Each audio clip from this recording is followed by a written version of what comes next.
À ce stade des investigations, si aucune cible précise projetée n'a pu être identifiée, tout laisse néanmoins à penser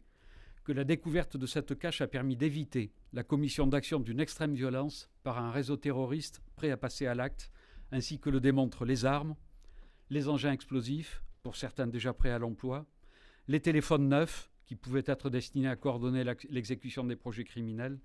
ainsi que les passeports volés permettant de dissimuler des identités et de circuler librement en France et en Europe.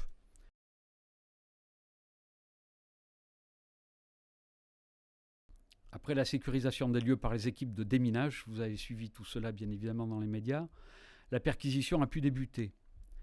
Elle a permis de découvrir un arsenal d'armes et d'explosifs d'une ampleur inédite. Ont en effet été découverts à l'intérieur de ce logement des éléments chimiques d'abord. En l'occurrence, 3 bouteilles d'eau oxygénée, de l'acétone, un Tupperware contenant 105 grammes de TATP, 2 bidons plastiques de 10 et 15 litres contenant de l'acide, un grand bécher, c'est-à-dire un récipient utilisé pour les expériences chimiques, des thermomètres, des doseurs, des seringues, une balance électronique, ainsi que des gants et masques de protection. Après ces éléments chimiques, des éléments électriques aussi. Ont ainsi été découverts un détonateur à seringue rempli de poudre avec alimentation électrique prêt à l'emploi,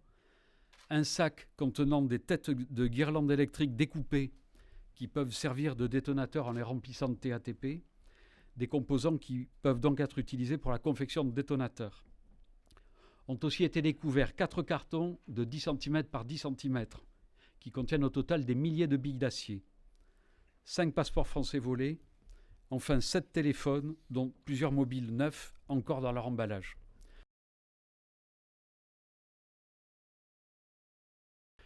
Les policiers ont découvert 2 ordinateurs dont les premières exploitations des supports ont fait apparaître de la documentation en lien avec des groupes djihadistes ainsi que des éléments sur la fabrication artisanale de produits explosifs. Se trouvait en outre dans l'appartement un coffre-fort qui s'est avéré contenir 6 fioles de glycérine acide, 1,3 kg d'explosifs industriels, 5 fusils d'assaut Kalachnikov et leurs chargeurs, un pistolet mitrailleur d'origine croate, vraisemblablement Zagi M91, 7 armes de poing, une bombe lacrymogène et de très nombreuses munitions, ainsi qu'un livre intitulé « Le laboratoire moderne ».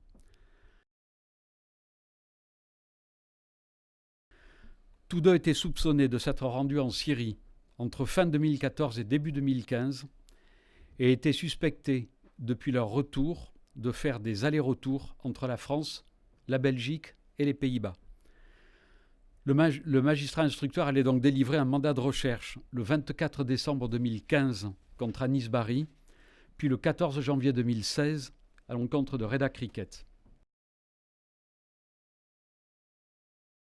Je vous remercie de votre attention.